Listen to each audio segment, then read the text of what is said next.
Exercice, afin de faire une promotion sur les oranges. Un supermarché décide de les présenter en faisant un empilement esthétique, sous forme d'une pyramide à base carrée. Au sommet, à l'étage 1, il y a une orange. Au-dessous, à l'étage 2, il y a 4 oranges. Au-dessous encore, à l'étage 3, il y a 9 oranges, etc. Rédiger des instructions en Python permettant de répondre à ces questions. 1. Combien y a-t-il d'oranges à l'étage I? 2. Compléter la fonction suivante afin qu'elle retourne le nombre total d'oranges pour réaliser une pyramide à un étage. 3. Combien faut-il d'oranges pour construire une pyramide de 10 étages? Réponse à la question numéro 1. Combien y a-t-il d'oranges à l'étage I? Selon l'énoncé, on a une pyramide d'oranges. À l'étage 1, il y a un orange. À l'étage 2, 4 oranges. À l'étage 3, 9 oranges, et ainsi de suite. On sait aussi que la base de la pyramide est de forme carrée. On peut donc imaginer que chaque étage est un carré d'orange placé au-dessus du précédent. À chaque étage, on ajoute une nouvelle couche d'orange tout autour, ce qui augmente la longueur du carré d'une unité à chaque fois. À l'étage 1, il y a un orange. À l'étage 2, il y a 4 oranges. À l'étage 3, il y a 9 oranges. À l'étage 4, il y a 16 oranges, et ainsi de suite. On remarque que le nombre d'oranges à chaque étage correspond au carré du numéro de l'étage. À l'étage I, il y a eu au carré orange. Donc, pour résumer, la longueur du côté du carré à l'étage I est I orange.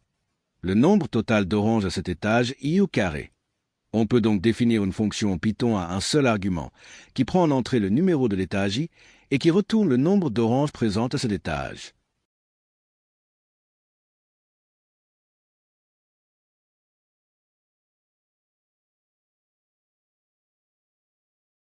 Réponse à la question numéro 2.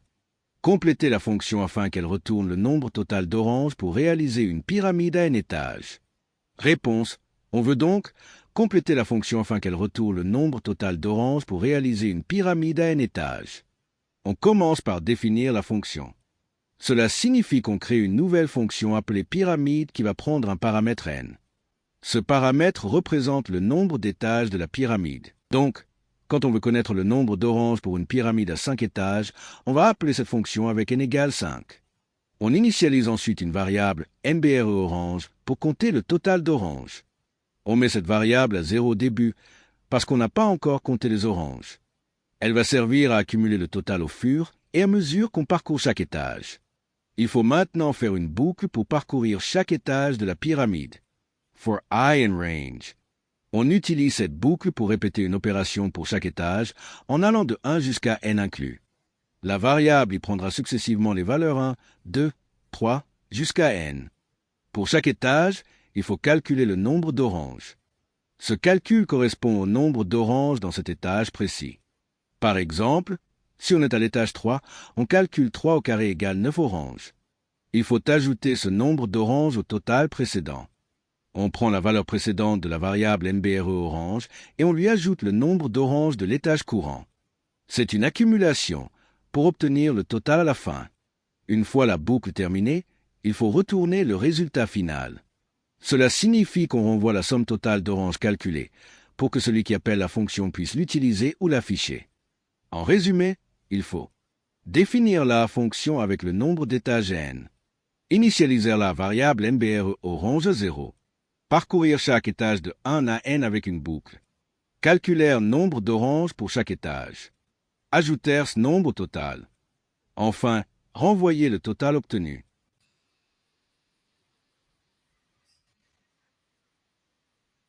Réponse à la question numéro 3.